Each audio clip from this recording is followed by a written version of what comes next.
Today's session is about understanding history, Assyrian history and nationhood, specifically ancient Assyrian history. So we're going to go from 3000 BC all the way to the arrival of the Christian period. We're often confronted with quotes like this when we think of the Assyrians from biblical sources of Nahum. King of Assyria, your shepherds slumber, your nobles lie down to rest, your people scattered on the mountains with no one to gather them. Very sad, also very true portrayal, although historians have questioned when Nahum was written, when this particular chapter of the Bible is written. Eckhard Fromm, for example, is of the view in his book that this chapter of the Bible was written much later, but he believes it does say something about the existence of the Assyrians after the fall of Assyria. So let's try to understand what was Assyria in the ancient past. What did it stand for? Who were the Assyrians? First of all, the geography. Heading south from Babylon to Nineveh, we are given this great passage by Henry Saggs, the author of The Might That Was Assyria. And he tells us in the southern region, the area of what is known as Babylonia, the predominant vegetation is palm trees.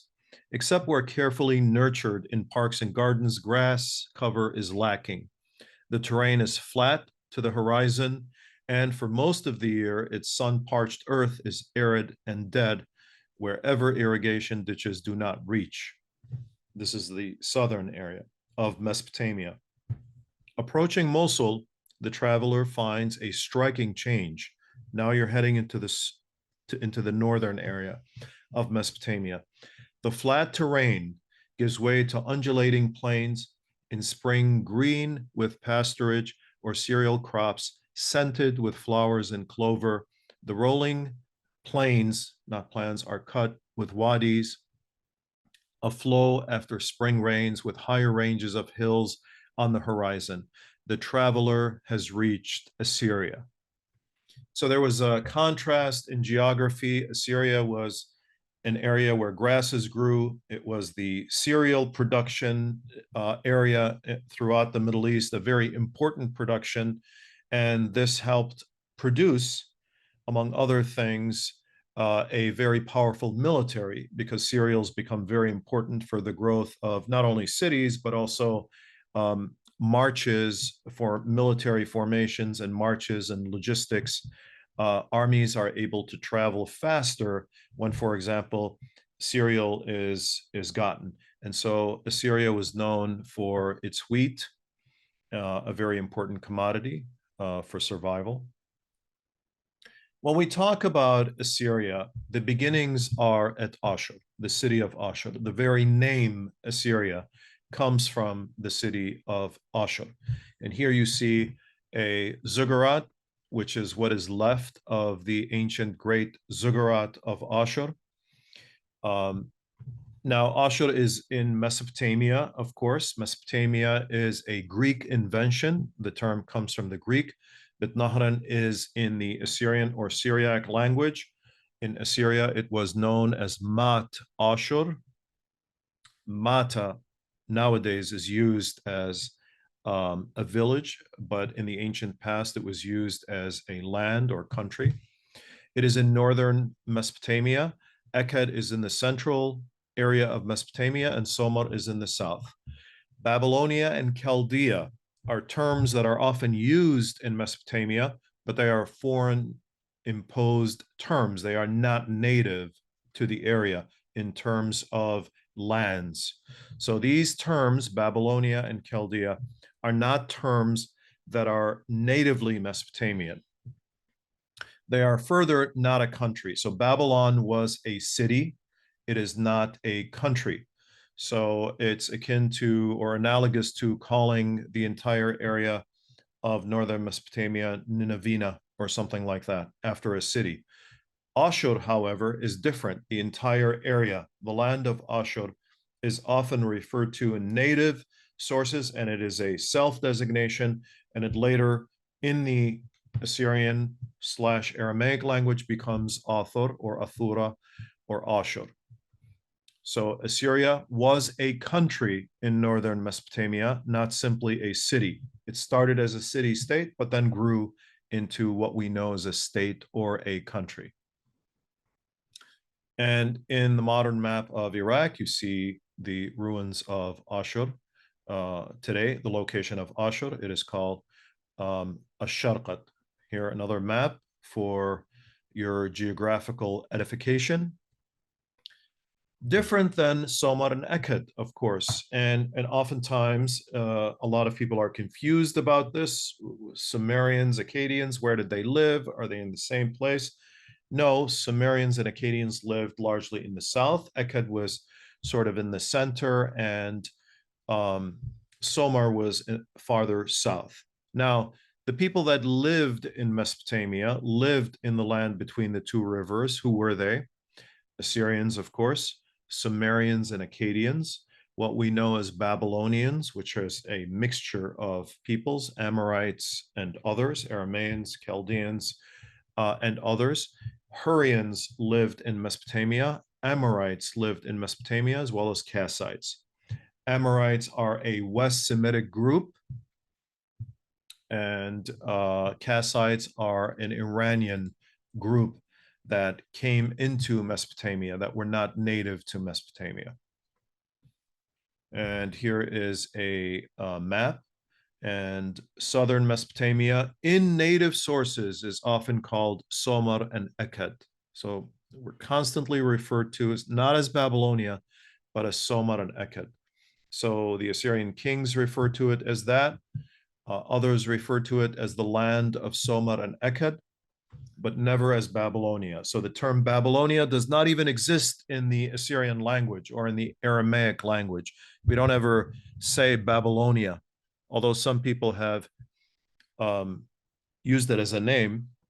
It is a non-native term. Ashur is the city that, as we said, gave birth to what we know as Assyria, what the world came to know as Assyria, and Ashur was a holy place for the Assyrians. This mountain had a religious significance going back probably before the time of writing. We speculate, historians speculate. It was a rocky cliff where the Tigris bends. And of course, this has transformed somewhat because there are geographic changes. It is applied to the city, of course, as we said, and it was also the principal god of the Assyrians. The name of God for the ancient Assyrians, the supreme god, was Ashur. And this idea was supported by the state, by the king, by the monarch, by all of the elites in society. Ashur was the supreme god, and all other gods, Ishtar and Bel and Nabu and Nirgal and Adad and so on and so forth, all other gods, sometimes were lesser gods, but all of them were under the supremacy of this one universal God. And there is a discussion, and we have a wonderful lecture coming up about Old Assyrian art. And there is a discussion that maybe Ashur has never been represented in art. Just something for you to think about. I don't want to go too much into this subject at this time, but this is something that our next lecturer, Dr. Lassen, who's an Assyriologist and who specializes on the old Assyrian art, not art of the Neo-Assyrian period, but she possibly thinks that there could be a misunderstanding of what the symbol of Ashur is, and that the one that is, for example, on the current Assyrian flag may not be the symbol of Ashur, that Ashur may not have been represented through any artistic manner, and that his existence was really not seen and he was not portrayed. So he was beyond comprehension, as it were. This is speculation, but there might be some legitimacy to it. This is an overview, a kind of an aerial view, if you will, although it's an aerial painting, not a direct view. I don't think they had drones at that time. I could be wrong, but I don't think so. So this is an aerial view, as it were, a recreated aerial view of the city of Ashur. You'll note something very important. The city of Ashur was rather small compared to other Assyrian cities, even other Mesopotamian cities, but it was a very holy and important site. It was the Assyrian Vatican. It contained the only temple for the god Ashur, very similar to the only temple for the god Yahweh in Israel, for example, or in Judah, the Temple of Solomon, as we oftentimes refer to it. Again, another map to emphasize the Assyrian triangle for you here, what is known as the Assyrian triangle. Ashur, again, was the chief god. Ashur also became the land, the name of the land, as well as of the people, the followers of Ashur, or the people of Ashur. Here are a couple of images of statues found in the city of Ashur from the very old period, from what is known as the dynastic period, which is 2900 BC, so very old period. You'll note that their appearance seems to be similar to other Sumerian statues. For this reason, it is believed that there was Sumerian rule, and there are some references to Sumerian rule of the city of Ashur long before the formation of the city-state as a powerful and economic and military entity. So just to get an idea, the art is going to be changing, and Assyrian art is going to be very distinctive and different than other Mesopotamian art. Sharqat, this is the ruins of the ziggurat in the city of Ashur, Sharqat right now. And in 2022, a couple of years ago, something very extraordinary happened.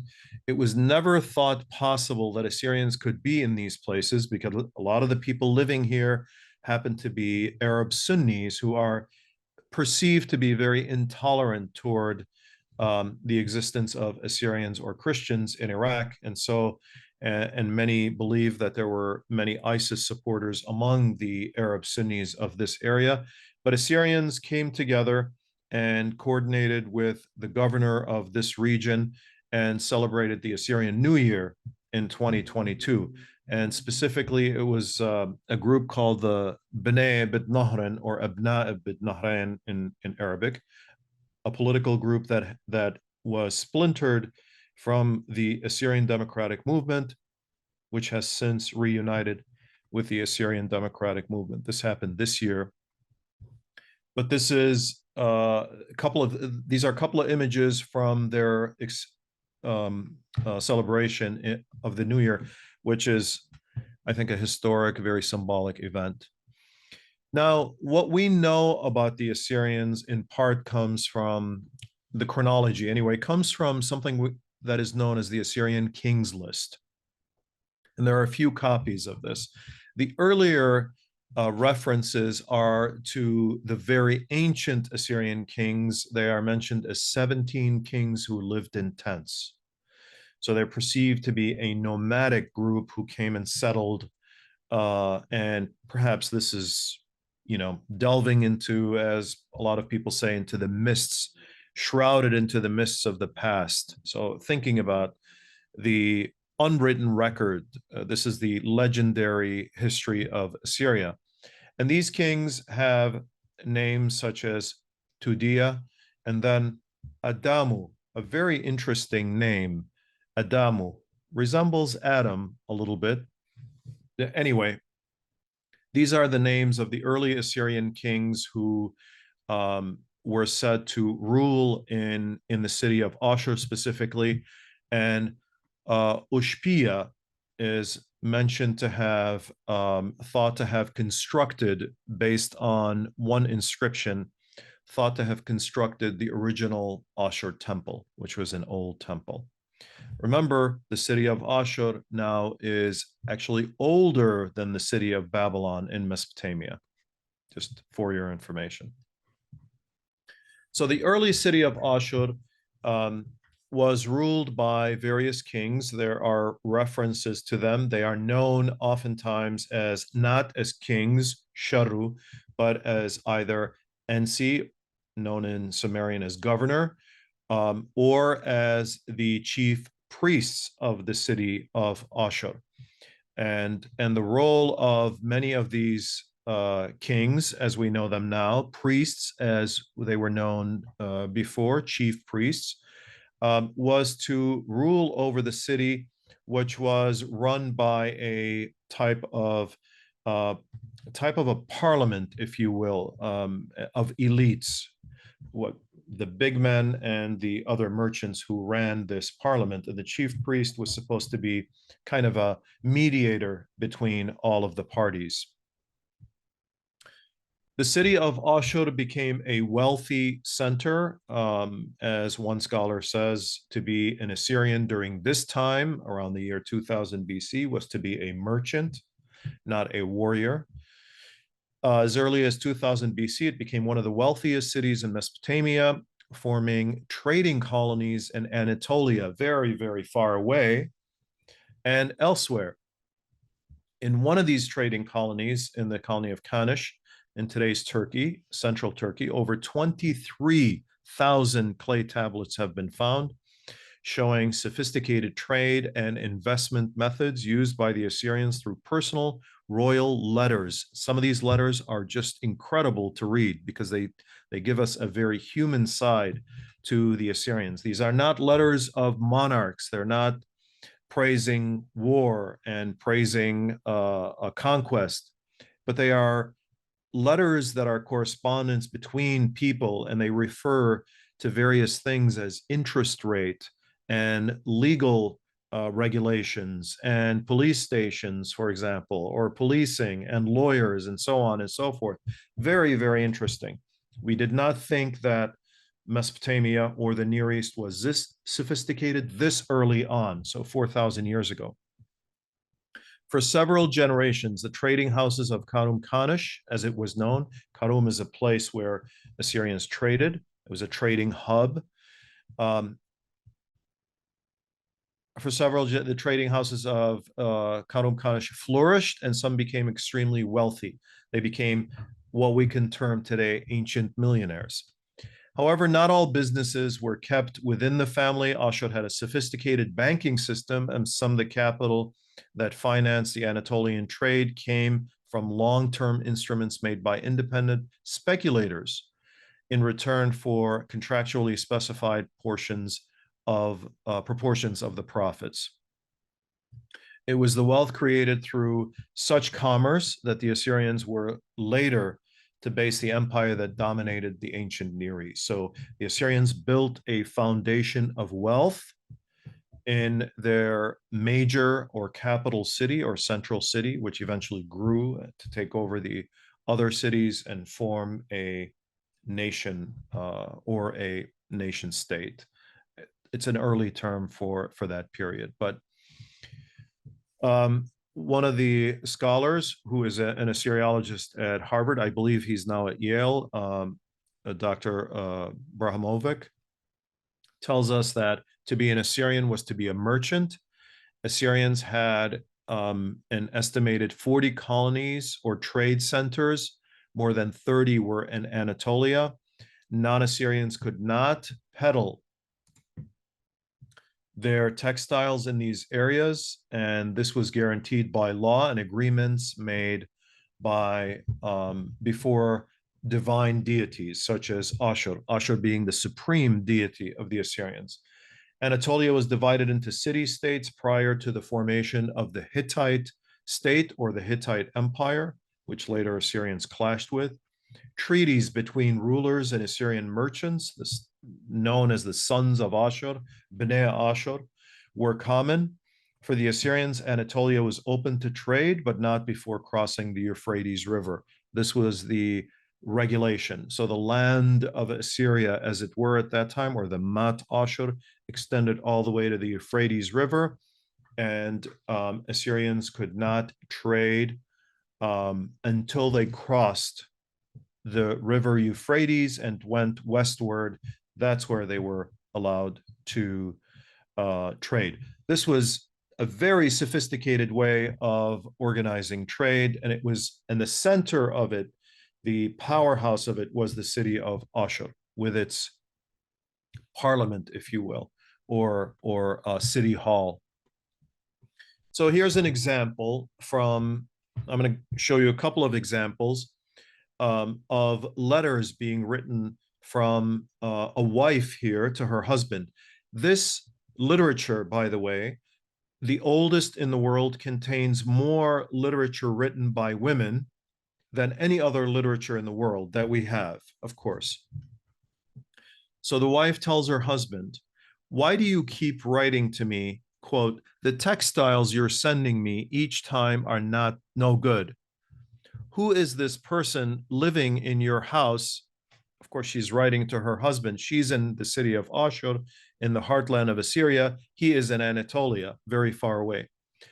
Who is this person living in your house who criticizes the textiles when they get to you? For my part, I am the one who makes every effort to produce and send you textiles so that with each caravan, your house takes in at least 10 shekels of silver. So I'm helping you to make this money. What are you complaining about?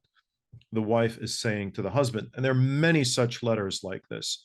And some are rather sad. There are many very tragic stories that we can read about and understand from these letters. But this gives us a very human side to the Assyrian people during this period, during the old Assyrian period. The trade, of course, had a major impact on the formation of the later Assyrian state. Investments in the city of Ashur and its surroundings, silver and gold poured into the city of Ashur, into the Assyrian heartland, and there were regulations that gold cannot be used for money because the ancient Assyrians wanted to hoard gold, thinking that it was a more precious item. Silver, however, could be used. Smuggling was common, and all authorities attempted to prevent it since they could not tax it. There are letters also giving tips on how to avoid paying taxes, for example. Very interesting stuff. There were investments in trade, and there were interest rates paid. Exchange of ideas and cultures came about because the Assyrians were traveling these long distances, so they were becoming much more cosmopolitan. They were exposed to different religions, languages, and technologies. Foundations of wealth for the future state and empire came about as a result of the trade. Now, the trade has its life and then it slowly fades away. And the city of Kanish, something happens in Kanish. It's not certain what exactly. It's not an entirely violent episode, but a lot of these places seem to have experienced demise or abandonment after a couple of hundred years. And then we have the rise of someone very important to the ancient Assyrians during this, what we know as the Old Assyrian period, and that is Shemshi-Adad I, who is thought to be an Amorite and not necessarily an Assyrian, but this is only by some. Excuse me. We have some passages by this very old king who comes around the time of Hammurabi, or slightly prior. He admired one of his sons, and he was very critical of the other. Are you a child, not a man? He says. Have you no beard on your chin? While here your brother is victorious, down there you lie about among the women. So he's criticizing his son. Another kind of human dimension to some of these tablets.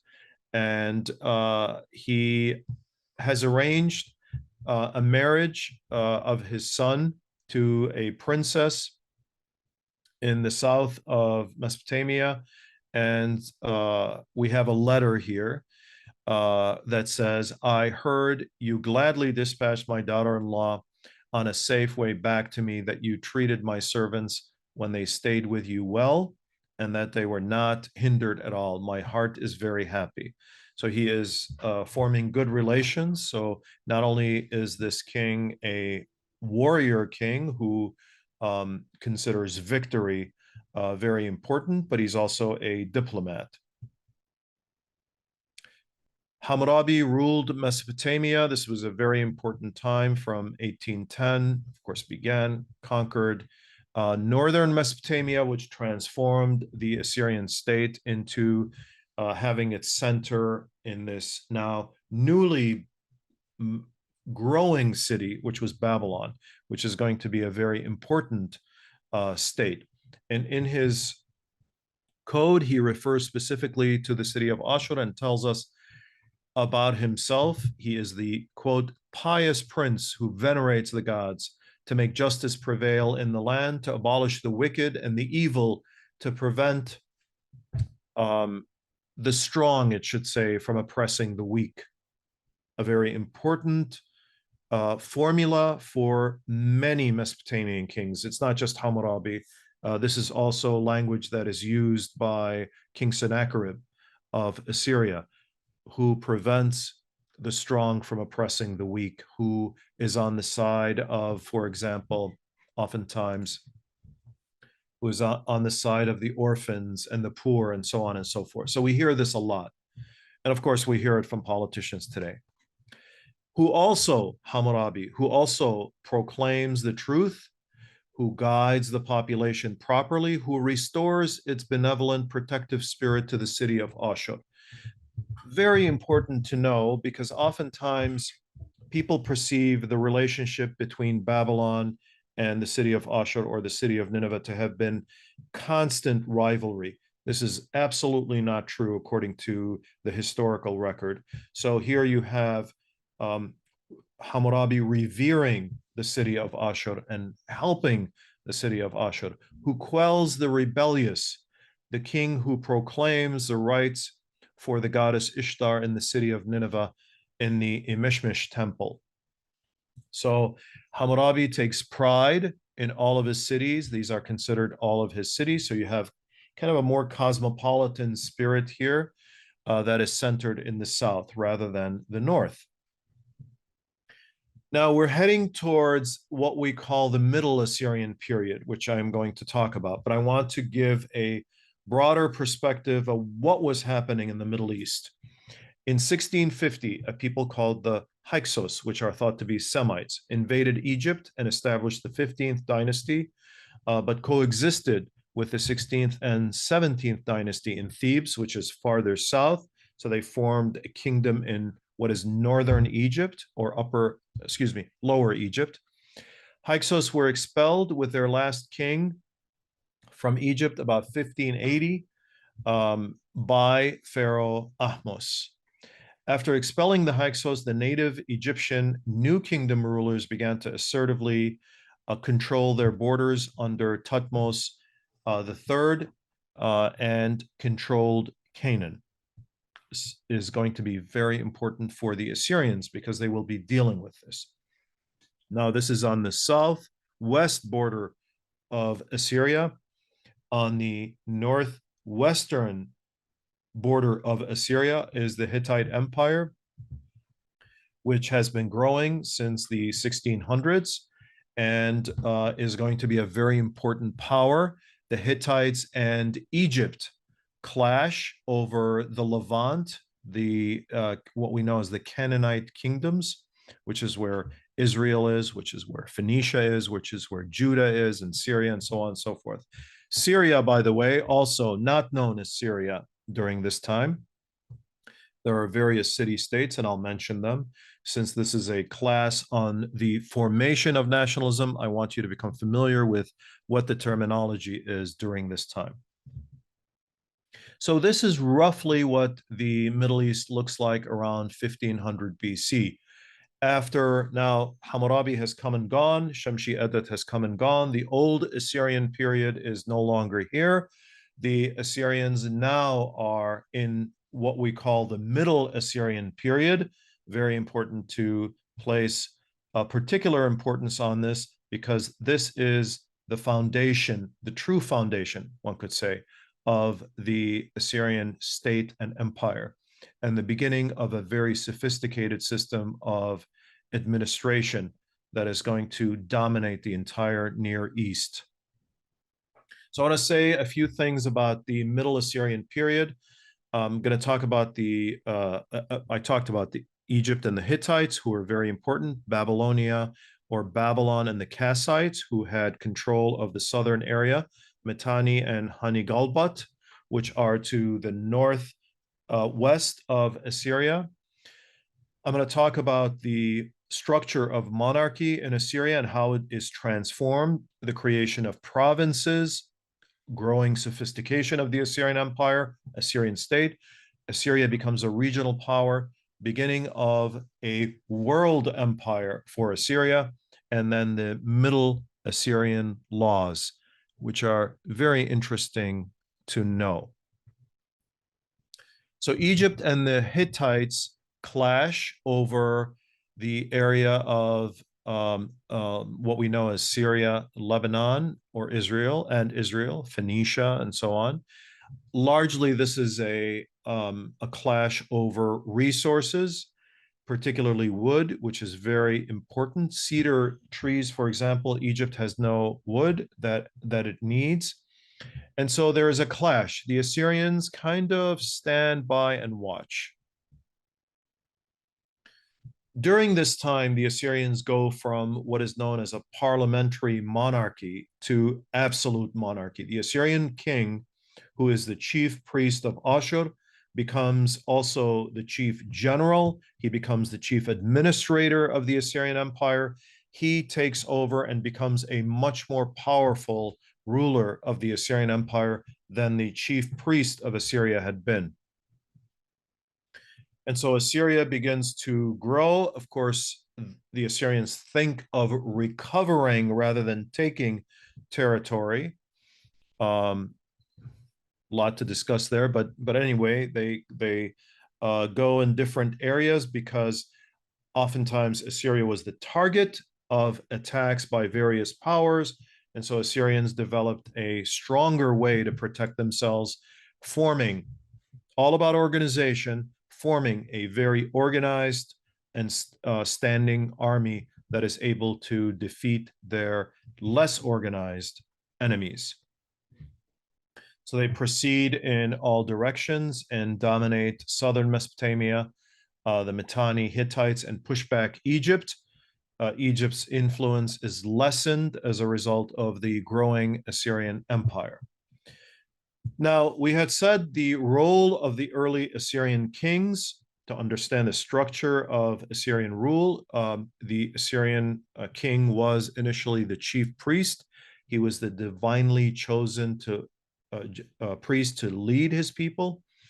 This was in concert with the popular assembly or the monarchical assembly. He provided religious and spiritual guidance to the people of Assyria, much like a patriarch, for example. But this changed, and the position of the monarch in the Assyrian kingdom transformed.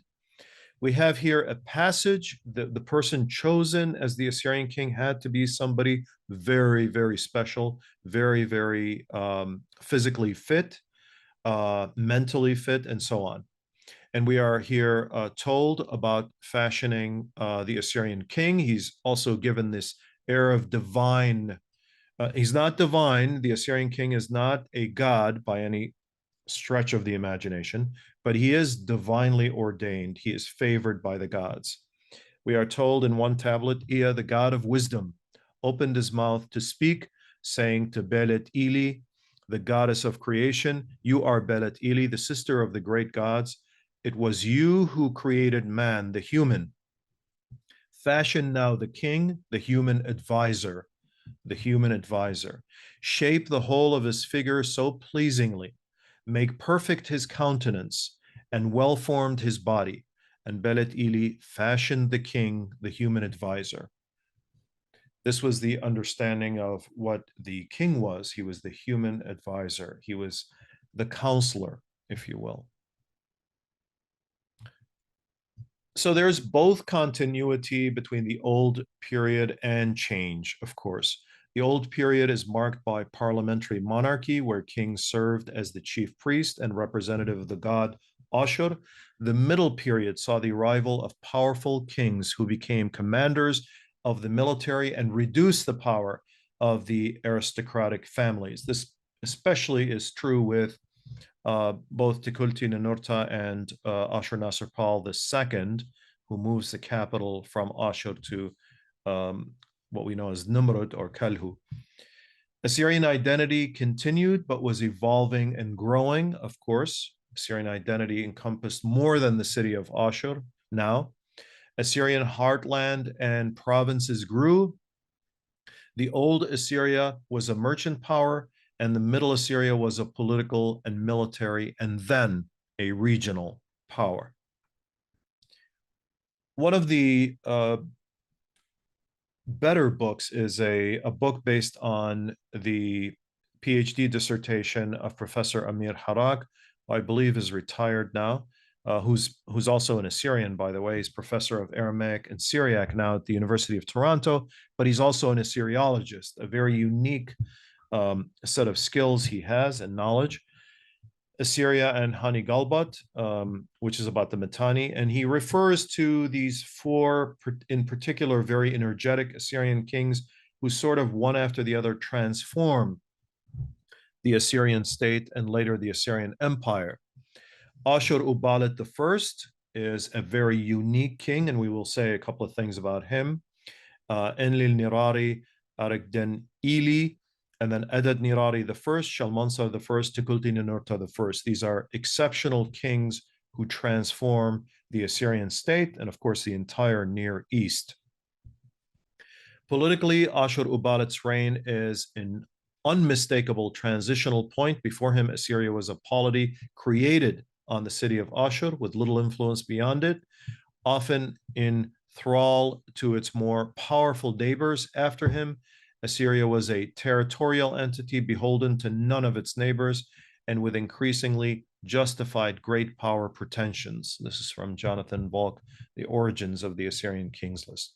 So Jonathan Volk, who's an Assyriologist, sees the coming of Ashur-uballit as a very important period in Assyrian history and a period where Ashur-uballit's reign, which is from 1363, transforms the Assyrians into a much more powerful entity that is going to play a regional power in the Middle East, a regional role. This was also the end of the Kassite period. Up to this time, the Kassites who are coming from the mountains in what is today southeastern Iran and entering Mesopotamia, this is the sort of end of their existence. Tukulti Ninurta, who pursued expansion, invaded this area, deposed Kashtiliash, 1227 to 20 BC, and took him as a prisoner to Ashur. After acting as king of Babylon for a year, Tukulti Ninurta appointed a succession of rulers for a decade. Kassites resumed control, but this was really the loss of power, and their raids by Elamites, who are in the area of what is known as Fars today, in the southern area of Iran, caused the collapse of the Kassites in Mesopotamia, in southern Mesopotamia. Kassites never really controlled northern Mesopotamia. They were in southern Mesopotamia. Tukulti Ninurta I is also the first Assyrian king to move the capital of the Assyrian state from the city of Ashur to the city of Kar Tukulti Ninurta, which is being dug up today. I believe there are excavations going on as we speak. Why does he do this? Well, obviously, there are very important families in the city of Ashur, and Tukulti Ninurta has an issue with their influence on his power, and so he moves to a new city. He tells us in one tablet, "At that time, I set my foot upon the neck of the lands and shepherded like a herd the extensive black-headed people." So he's talking about Of course, in this is going to become a very common way of expressing the powerful role of the king. A lot of these tablets, by the way, are not written by the king himself. They are written by his scribes, but it is showing the growing power of the Assyrian state to include many different regions of what are known as black-headed people. So almost the entire Middle Eastern area. We are also told Ashurbanipal not only adopts the royal title, but does so in relation to Mat Ashur, the land of Ashur, rather than in relation to the city or the god. In other words, the Assyrian king now is not only centered on one city, but he is expanding um, into the entire country of Assyria. Now we got the creation of a country. We've gone from the 13 colonies to the entire United States here, in analogy, of course. This innovation is the earliest known expression of an Assyrian political identity that is conceived in territorial terms. The new royal title and its implicit claim to territorial control are indicative of an effort to refashion Assyria in the mold of the great powers of the late Bronze Age, which were similarly organized on the basis of king and country. And what we're talking about here is, of course, the Hittites and the Egyptians most prominently, but also the Mitanni and the kingdoms south of Assyria, namely the Kassites. In the Middle Assyrian period, we see the creation of provinces called Pahutu, Pel Pahutu, and Sheknu, and Halzuhlu, these are different areas. There's creation of provinces within the Assyrian Empire and within the Assyrian state, which means better organization, more efficient administration of the Assyrian state and empire. So we're growing into a more organized system here. Ashur-uballit also sends diplomatic letters to the Pharaoh of Egypt.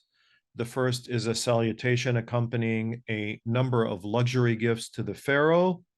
Much deference is paid to the Pharaoh. The second, written after the fall of Mitanni, presents the Assyrian king as a brother of the Pharaoh. This is very significant. The Pharaoh had a higher role up until this period. Now the Assyrian king is becoming a much more important figure, and so he becomes, quote unquote, brother to the Pharaoh. The Kassites who ruled in Sumer and Akkad, of course, didn't want to see the Assyrian king in this new powerful role. And there is a letter which is preserved, Amarna letters in Egypt, in Akkadian. And the Kassite king writes to the Pharaoh and asks him, why did they come in your land on their own? In other words, they should have talked to me. I am really the guy in charge in this area. If you love me, let them not carry any purchase. Send them away empty-handed. He wants the Pharaoh to not deal with the Assyrians and to deal with him because he is in Mesopotamia and he thinks that he is the one dominating Mesopotamia. Of course, this is an unrealistic expectation, especially at this time, as Assyria's power continues to grow. I want to say some things about Middle Assyrian laws because I think this tells you about society in ancient Assyria. We're not going to touch on everything, obviously, but I think it's very important to know the sort of societies. Now, how these laws were regulated, how these laws were enforced, how they were administered is not entirely certain, but they give us a glimpse into the idea that Assyrians had these laws and expected society to be regulated along these lines. So, for example, individual responsibility, and I'm sorry about the cutoff here. I don't know why these cut off this way. If a woman or a wife or a daughter speaks slander or speaks offensive, that woman bears responsibility, but to her husband, sons and daughters, they will have no claim. So if a woman insults somebody, she's the one who bears responsibility, not her family members. So we can talk about why these laws come about, like what kind of society, what sort of situation were they addressing. So obviously maybe people were punished as a family, so this is kind of a transformation. Regarding battery, if a woman put her hand on a man, they will sue her. She will pay 30 minas of lead, and they will hit her with 20 blows. So she will pay and she will suffer an eye for an eye, as it were. Rape, if a wife passes the main street and a man seizes her and commits rape, they will kill that man. So there was a death sentence for rape. The woman will have no sin. It's not the woman's fault. Some societies, of course, women are punished also for being the victims of rape.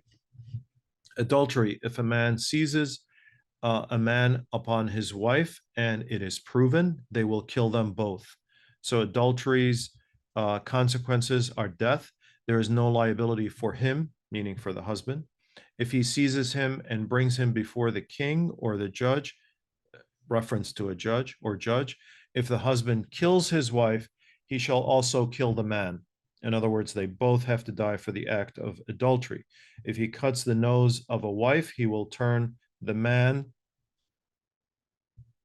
into a eunuch, and they will demolish the complete face. So, in other words, the punishment has to be equal for the husband and the wife. If he releases his wife, he will release the man. So if you're going to let your wife go, then let the guy go. But if you're going to punish your wife, the man must also be punished. And this is a reference to abortion. Now, abortion in ancient Assyria, according to Middle Assyrian laws, and this is quoted in the famous case of Roe v. Wade, US Supreme Court, that the Assyrians were the first to regulate abortion. If a woman caused her own abortion, they proved charges against her and convicted her, they will impale her and not bury her. If she died because of her abortion, they shall impale her and not bury her. So, in other words, if a woman suffers as a result of her abortion, she is still punished. In other words, abortion is illegal in ancient Assyria. And this is the Middle Assyrian period.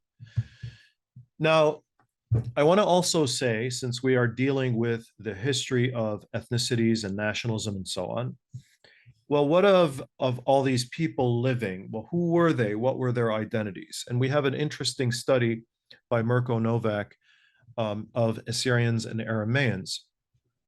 And he tells us new cultural or even linguistic elements might have been adopted and caused a redefinition of cultural codes and definitions. We do not have any indication that descendants of the deportees after one or two generations defined themselves as anything other than Assyrians. Now, what does this mean? There were people being deported into Assyria. And when we say Assyria, we're not just talking about the Assyrian Triangle. We're talking about an expanding area. And specifically regarding Arameans, as they are known, and of course, this term is a questionable one, and I will get to that later. The people who came into the Assyrian areas, what we are being told by Professor Novak is that there is no evidence at all that they were other than Assyrian. In other words, after generations, and one way we could tell is by their names. They adopt typically Assyrian names with references to, for example, whereas in the past, the name was, it had an addition of Yahweh, for example. The person was Canaanite or had a different god other than Mesopotamian god. Now, these deportees, former deportees and their descendants, are using Assyrian names.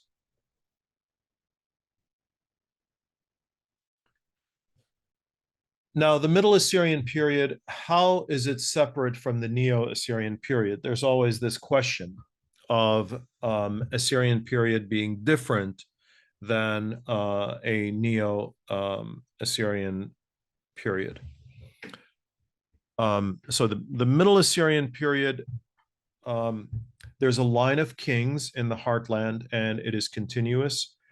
It has military achievements, and these are significant. Ashur-uballit, as we said before, is one of them, but there are so many others during this time. There is also continuity, though. Archaeological evidence suggests greater continuity between the Middle and Neo-Assyrian period. These periods, of course, are not something that the ancient people knew about. They're not, you don't go from the Middle Assyrian period to the Neo-Assyrian period in the Assyrian heartland. These are convenient markers for historians that came, thousands of years later.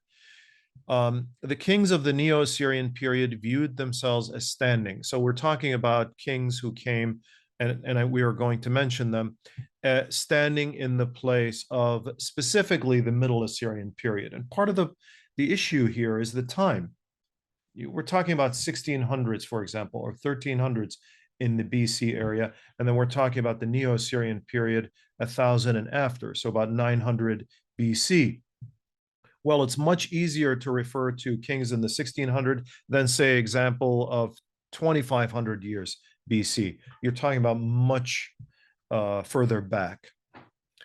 But during the Middle Assyrian period, the Assyrians viewed getting all these territories as an expansion and recovery rather than taking their territory, their lost lands. For the Assyrians, the division between the early warrior kings of the Middle Assyrian period and the Neo period makes little sense.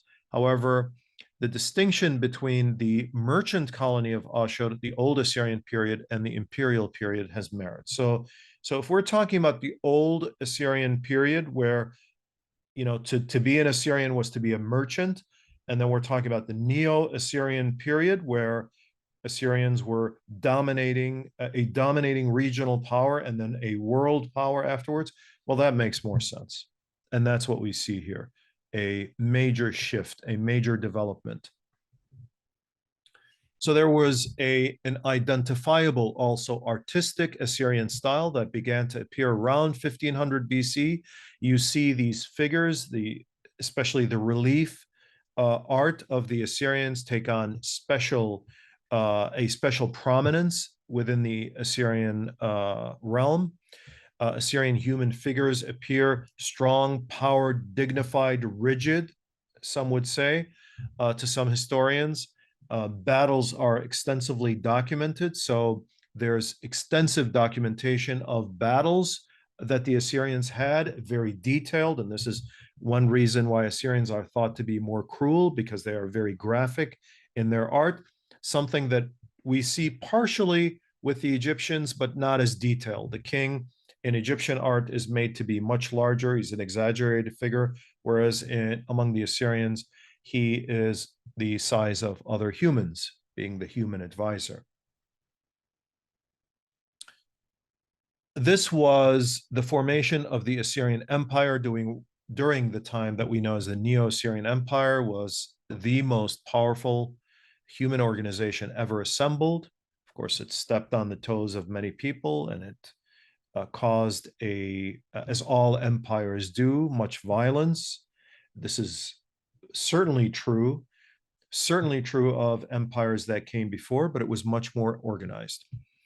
Represented the height of Mesopotamian political, economic, and military power. There are three stages, of course, and we're now in the Neo-Assyrian period. There's the Old Assyrian period from about 2000 or 2500 BC to 1600 BC. What we know as the Middle Assyrian period, and then the Neo-Assyrian period, typically thought to be from either 911 or 934 BC to 609 BC. So a reign of a very powerful state for about 1,000 years here. Starting from Adad-nirari, the Assyrians conquered and dominated the entire Near East and North Africa. The empire, as scholars have begun to discover through documentary and archaeological evidence, was the most sophisticated administrative organization in the world. expanding to conquer or dominate all of the peoples in it. Through a system of creating provinces and satellite states, the Assyrians established the largest empire known at the time. And the Assyrians created the system of either a province or a satellite state. Satellite state was allowed more autonomy.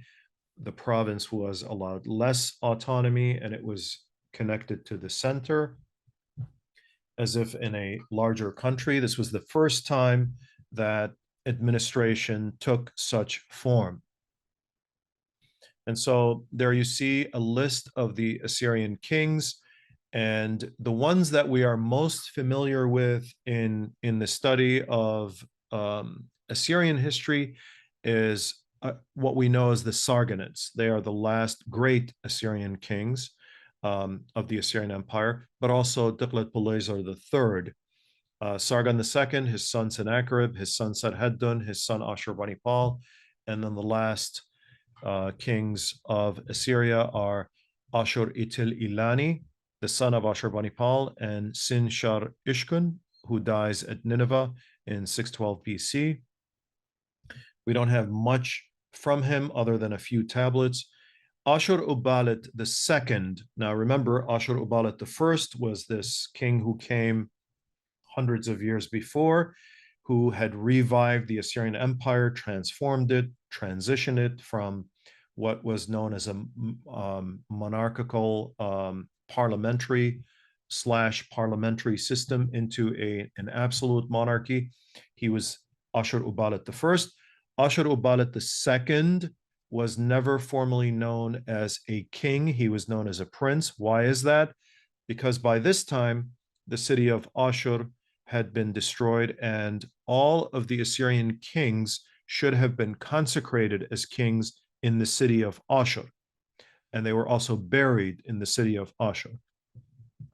But Ashur-uballit, because the city was destroyed, was consecrated in the other Assyrian city of Haran, which is now in Turkey, in southern Turkey. And he was consecrated in the temple of Sin, not the temple of Ashur. So he remained a prince rather than a king until his final demise in 609 BC. So the Assyrian Empire was an empire like no other. It developed a sophisticated system of archives and information retrieval. There was intricate and refined system of intelligence gathering and dissemination. Sargon II, for example, has something like 12,000 letters. And we don't see this with even empires coming afterwards. The development of an international economic system. There was a palace sector, a government sector, a private sector within Assyria and within the empire.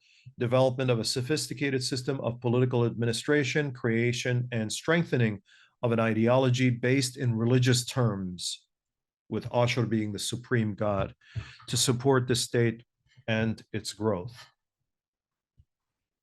There you see a map of the Assyrian Empire, roughly contained all of these countries.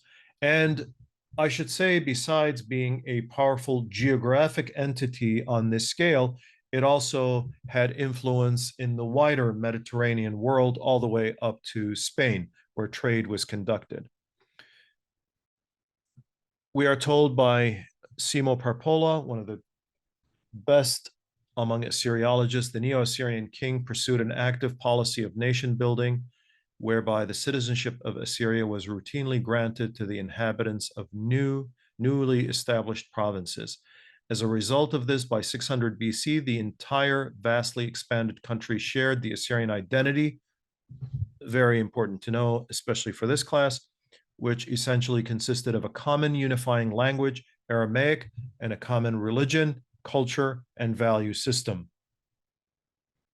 Now, I want to tell you this, and I'm going to stop because unfortunately, I want to give you, I mean, not unfortunately to give you a chance for questions, but unfortunately, I don't want to run too much past 8 o'clock here. So I want to tell you, well, what about other ethnicities? If the Assyrian identity was so well formed during this time, what about other ethnicities? What about people like the Arameans? Because we're always, being questioned, well, why weren't these people Arameans? Maybe that's maybe modern Assyrians shouldn't be known as modern Assyrians. They should be known as something else. And the typically Syriac scholars give the suggestion that perhaps because the language was Aramaic or Syriac, they should be known as either Syriac speaking people or Aramaic speaking people, and therefore Arameans. Well, scholars have looked at this question and they are looking ever more carefully on it. And we're going to hopefully have one of these scholars with us very soon. When assessing the significance of Luvian or Aramaean states in Syria, this is just one example, it must be recalled that our information, according to these two scholars, Dr. Schwartz and Eckermans, must be recalled that our information on the ethnic composition of the diverse Iron Age regional states in what is Syria, of course, it wasn't called Syria at the time, primarily concerns the rulers. As a result, it is by no means clear what the ethno-linguistic makeup of the majority of the population of these polities was. Certainly, the material culture shows no distinctions between states dominated by the Luvians or Arameans. Holy blank. I mean, this is big if you really understand it, because up until this time, we're being told that, well, there are these Aramean city-states. And in fact, in one of the books produced by the Syriac Orthodox Church advocating, for example, Aramean identity, the Assyrians are accused of having committed a genocide against the Aramean population during Assyrian rule. This shows you that no such thing took place because there was no coherent Aramean identity at this time. We are told by the late Frederick Mario Fallis, another Assyriologist, in sum, the people called Arameans, meaning we call them Arameans, all but disappear after a long history going back to the Ahlamu. They are all Assyrians now, but Aramean ethnicity survives in the form of a distinctive language with its attendant cultural contents. Distinctive language with its attendant cultural contents. Not sure what he means entirely here, but according to Professor Dominic Bonatz, there was really no culture. The ruling classes in the so-called Aramaean kingdoms of Syria never referred to themselves as Arameans. Very important point, because that's not the case of the Assyrians. As an ethnic term, Aramaean is a foreign construct generated from Assyrian biblical and only a few local sources. When there is a discussion about the modern Aramaean identity and going back in time, most of it is based on biblical sources. And most of those sources, I am sorry to say, are mistaken, according to Assyriologists, historians who actually not only looked at the historical record carefully, but also are doing archaeological work.